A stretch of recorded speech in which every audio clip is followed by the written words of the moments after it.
है बालकांड में सीताराम जी का विवाह संपन्न होगा जब ये यहाँ से विदा होंगे। पहले क्या था, शादी ब्याह होते थे, एक एक महीने बारात रुकती थी। वो ही यहाँ पर हुआ है कि लगन टीका सब यहीं पर हुआ है और अब शादी की तैयारी है। बारातें 15-15 एक एक महीने पहले पहुंच चुकी थी, 15 दिन। अब क्या है, लागे पखारन पाए पंकज प्रेन तन पुल कावली, नभ नगर रान निशान निजय धुनि उमगी जनु जस चहु दिशि चली। चारों दिशाओं में जे पद सरोज मनोज अरि उर सर सदैव विराजही, जे सकृत सुमिरत विमलता मन सकल कलिमल भाजई। श्री राम जी के चरण कमलों को पखारने लगे, प्रेम से उनके शरीर में पुलकावली छा रही है। आकाश और नगर में होने वाली गान नगाड़े और जय जयकार की ध्वनि मानो चारों दिशाओं में उमड़ चली। जो चरण कमल कामदेव के शत्रु श्री शिव जी के हृदय रूपी सरोवर में सदा ही विराजते हैं, जिनका क्या एक बार भी स्मरण करने से मन में निर्मलता आ जाती है। जिनका हम एक बार भी नाम ले लेते हैं तो मन में बहुत ही निर्मलता आती है, बहुत अच्छा लगता है और कलयुग के सारे पाप नष्ट हो जाते हैं। आजकल कलयुग चल रहा है, इसीलिए इसमें और गीता में कहा गया है कि गीता, रामायण ये सब कलयुग की आधार है। इनको तो जहां हम रामायण पढ़ेंगे हनुमान जी का वास तो होगा ही होगा। हनुमान जी जहां भी राम की कथा होती है वहां पहुंचते हैं। इसी तरह गीता का उद्देश्य जो गोपाल है, कृष्ण भगवान है, विष्णु के रूप, उनका भी कलयुग में ही दर्शन होते हैं। अब क्या कह रहे हैं, जे पर सी मुनि बनिता लई गति रही जो पात कमई, मकुरंदु जी ने को शंभु सिर सुचिता अवधि सुर बरनई, करि मधुप मन मुनि भोगी जन जैसे अभिमत लही गति लहे, ते पद पखारत भाग्य भाजनु जन को जय जय सब कहे। अब क्या कह रहे हैं सारे राजा जनक जी, जिनका स्पर्श पाकर गौतम मुनि की स्त्री अहिल्या तर गई, पापमय हो गई, पाप से मुक्त हो गई, परम गति पाई। जिन चरण कमलों की का मकरंद से गंगा जी शिव जी के मस्तक पर विराजमान है, जिसको देवता पवित्रता की सीमा बताते हैं। मुनि और योगी जन अपने मन को भौरा बनाकर जिन चरण कमलों का सेवन करके मनोवांछित गति प्राप्त करते हैं, उन्हीं चरणों को भाग्य के पात्र जनक जी धो रहे हैं। उन्हीं चरणों को जनक जी धो रहे हैं। यह देखकर सब जय जयकार कर रहे हैं। बरकुआरी कर तल जोरी साको चारु दौ कुर गुर करे, भय पानी गैनु बिलो की विधु विधि सुर मनुज मुनि आनंद भरे, सुख मूल दुलहु देखी दंपति पुलक तन हुल सउइयो, करि लोक वेद विधानु कन्या दानु निभूषण कियो। दोनों कुलगुरु के गुरु वर और कन्या की हथेलियों को मिलाकर शाखोपचार करने लगे। हथेलियों को मिला रहे हैं और उनको पाणी ग्रहण होकर हुआ देखकर ब्रह्मादि देवता यानी सारे ही देवता, मनुष्य, मुनि आनंद से भर गए हैं, सुख का अनुभव कर रहे हैं। वे सभी उनका विवाह होने के देखकर, सुख के बूंद दूल्हे को देखकर राजा रानी का शरीर पुलकित हो गया, हृदय आनंद से उमंग से भर गया। और राजाओं के अलंकार स्वरूप महाराज जनक जी ने लोक और वेद की रीति को करके कन्यादान किया। हिमवंत जिमि गिरिजा महेश ही हरि सिरि सागर दुई जिमि जनक रामई सिय समरपि विश्व कल कई रति नई जो करे बिन विदेहु कियो विदेहु मूर्ति सांवरो करी होम विधिवत गांठी जोरी होने लागी भावरी। अब क्या हो रहा है वहाँ? ऐसा लगता है जो हम पढ़ रहे हैं वो हमारी आंखों के सामने ही आ रहा है। जैसे हिमवान ने शिव जी को पार्वती जी और सागर ने भगवान विष्णु को लक्ष्मी जी को दी थी, वैसे ही जनक जी ने श्री राम जी को सीता को समर्पित की, जिससे विश्व में क्या है, सुंदर नवीन कीर्ति छा गई। पूरे विश्व का वर्णन बता रहे हैं, पूरे विश्व में भी खूब खुशी छा गई है। विदेही यानी विदेही जनक जी कैसे विनती करें उस सांवली मूर्ति से, तो उन्हें सचमुच देह की सुध बुध से रहित कर दिया है। विधि पूर्वक हवन करके गठजोड़ी की गई और भावरें होने लगी। गठजोड़ा किया गया यानी आपस में उनकी शादी होती है और उनके चूनर को बांध के और चुन्नी उसे गठजोड़ा कहते हैं, आपको पता होगा। और उनकी भावर यानी फेरे पड़ने लगी। जय धुनि बंदी वेद धुनि मंगल गान निशान सुनि हर्षहि बरषहि विबुध सुर तरु सुमन सुजान सियापति राम जय जय राम मेरे प्रभु राम जय जय राम। मंगल भवन अमंगल हारी द्रवहु सुदशरथ अजर बिहारी। जय ध्वनि बंदी ध्वनि वेद ध्वनि मंगल गान और नगाड़ों की ध्वनि सुनकर चतुर्देवगण हर्षित हो रहे हैं और कल्प वृक्ष के फूलों को बरसा रहे हैं। अब कुंवर कुंवरी कल भावरी देही नैन लाभौ सब साधर लही जाई नवरनि मनोहर जोरी जो उपमा कछु कहूँ सुधोरी। वर और कन्या सुंदर भावरे दे रहे हैं, फेरे पड़ रहे हैं दोनों के। अब सब लोग आदर पूर्वक उन्हें देखकर नेत्रों से उन्हें सिहा रहे हैं, नेत्रों को का परम लाभ ले रहे हैं उसे देखकर। मनोहर जोड़ी का वर्णन नहीं हो सकता। जो कुछ उपमा कहूँ वही थोड़ी होगी, कुछ भी मैं उपमा नहीं कर सकता। जो करूँगा वो ही उनके आगे सब थोड़ी सी होगी।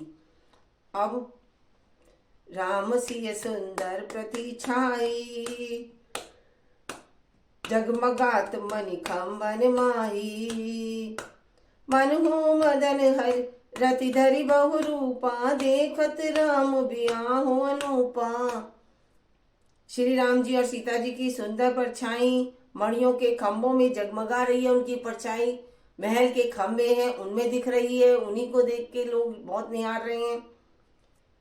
मानो कामदेव और रति बहुत से रूप धारण करके श्री राम जी के अनुपम विवाह को देख रहे हों खंभों में। उन्हीं को देखकर सारे ही प्रजा सारी खुश हो रही है। और दरस क्या बोल रहे हैं ये, दरस लाल सा सकुच न थोरी प्रगटत दुरत बहोरी भय मग सब देख निहारे जनक समान अपान विसारे। अब क्या कह रहे हैं जनक जी, उन्हें कामदेव और रति को दर्शन की लालसा और संकोच दोनों ही कम नहीं है, अर्थात बहुत है। उन्हें लालसा है कि मैं देखता ही रहूं, निहारता ही रहूं। इसलिए ये मानो बार बार प्रकट होते हैं रति और कामदेव जो खंभों में दिख रहे हैं। ऐसा मान पड़ रहा है कि वो खंभों में हैं, बार बार प्रकट होते और छिपते हैं। सब देखने वाले आनंद मगन हो गए और जनक जी की भांति सभी अपनी सुध भूल गए हैं, उनको निहार रहे हैं, अपनी सारी सुध बुध भूल बैठे हैं। प्रमोदित मुनि है बावरी फेरी, नेग सहित सब रीति निवेशी, निवेरी राम सिय सिर सेंदुर देई, सोमा कही न जाति विधि के ही। आगे क्या कह रहे हैं, मुनियों ने आनंद पूर्वक बावरे फिराई, फेरे डलवाए और नेक सहित सब रीतियों को पूरा किया। श्री रामचंद्र जी सीता जी के सिर में सिंदूर दे रहे हैं, मतलब लगा रहे हैं। यह शोभा किसी प्रकार भी कही नहीं जा सकती।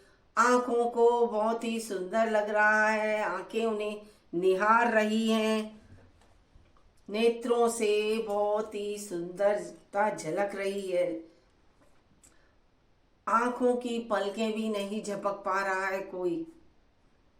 अरुण पराग जलज भरनी के, शशि भूष आई लोभ अमी के, बाहुरी वशिष्ठ दीनी अनुशासन, बर दुल्हिन बैठे एक आसन। मानो कमल को लाल पराग से अच्छी तरह क्या हुआ है, भर कर, कमल को लाल पराग से अच्छी तरह भरकर अमृत के लोभ से सांप चंद्रमा का और को भूषित कर रहा है। मतलब सांप जो है चंद्रमा को भूषित कर रहा है। यहाँ श्री राम के हाथों को तो कमल की और सिंदूर को पराग की तुलना की गई है। श्री राम की श्याम भुजाओं को सांप की और सीता के मुख को चंद्रमा की उपमा दी गई। देख रहे हैं ना आप, कमल को, हाथों को तो कमल की उपमा दे दी और सिंदूर को पराग की उपमा दी है, और नाग जो बताया है उसको श्री राम जी के हाथों की उपमा, भुजाओं की उपमा दी गई है सांप की, और सीता के मुख को क्या कहा गया, चंद्रमा की उपमा की दी गई है। फिर वशिष्ठ ने आज्ञा दीनी, सब दूल्हे और दुल्हन एक आसन पर बैठे, दोनों ही एक आसन पर बैठ गए। बैठे बरासन राम जानकी, मुदित मन दशरथ भये, तनु पुलक पुनि पुनि देखी, अपनी सुकीर्ति सुर करु मन हनये, भरी भुवन राह उछाऊ राम विवाहु सब ही कहा, के ही भांति बरनि सिरात रसना, एक यऊ मंगलुरा महा। श्री राम जी और जानकी जी श्रेष्ठ आसन पर बैठे हैं। उन्हें देखकर दशरथ जी मन में बहुत ही आनंदित हो रहे हैं। उन दोनों को एक आसन पर बैठे देखकर अपने सुकृत रूपी कल्प वृक्ष में नए फूल देखकर उनका शरीर बार बार पुलकित हो रहा है। 14 भुवनों में उत्साह भर गया है। सब ने कहा कि श्री राम जी का विवाह हो गया, जीव एक है और यह मंगल महान है। जीव तो एक है और ये जो मंगल है ये बहुत ही महान है। फिर भला यह वर्णन करके किस प्रकार समाप्त किया जाए। एक जीव है, इसे समाप्त कैसे किया जाए वर्णन को, जो हम वर्णन कर रहे हैं। तब अब और मैं भी आपको लाइट इसमें आ नहीं रही, अब आ गई। लाइट की रोशनी थी नहीं, अब है। तब जनक पाई वशिष्ठ आयस, ब्याह आज सवारी के, मांडवी शुद्ध कीर्ति उर्मिला कुंवारी लैया कारी के। वहां क्या आनंद आ रहा है। और उनकी बहनें भी वहां पर आ चुकी हैं सीता जी की। कुसकेतु कन्या प्रथम जो गुणशील सुख शोभामयी। सब रीति प्रीति समेत मेत करि सो ब्याही नृप भरत दही। कितना अच्छा वर्णन है इसके अंदर। अब तब वशिष्ठ जी की आज्ञा पाकर क्या हुआ, जनक जी ने विवाह का सामान सजाकर मांडवी जी, श्रुत कीर्ति जी और उर्मिला जी, इन तीनों राजकुमारियों को बुला लिया। मतलब तीनों ही राजकुमारियों को बुलाया और वहां उनसे विवाह का सामान सजाकर कुशध्वज की बड़ी कन्या मांडवी जी को, राजकुमारियों को बुला लिया और कुशध्वज की बड़ी कन्या मांडवी जी को, जो गुण और शील सुख और शोभा की रूपी थी, राजा जनक ने प्रेम पूर्वक सब रीतियां करके भरत जी को ब्याह दिया। भरत जी के साथ उनकी विवाह कर दिया।